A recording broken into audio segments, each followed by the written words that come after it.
Hi, this is Mark with a cool Tesla video. I got the gray wheels for my Tesla and I'm swapping out the silver center caps for the gray. And there are several videos on YouTube about this. I think mine's got a bit of a different twist.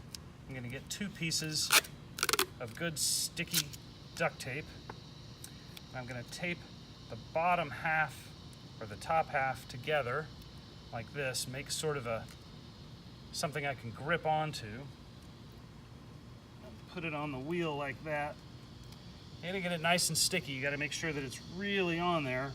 And see, this little flap becomes the handle. And I've got a nice long handle with this piece, and I'm just going to give it a nice firm tug. See, it comes right out. Now I'm going to stick on the new gray center cap. Just set it in the center. Give it a nice firm smack, and on it goes. So now I've got the gray center caps on my gray Tesla wheels. Have a great weekend. Feel a little bit, and then I'll give it a nice tug, and it should come right off.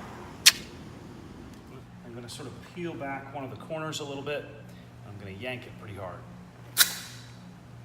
Well, that didn't work.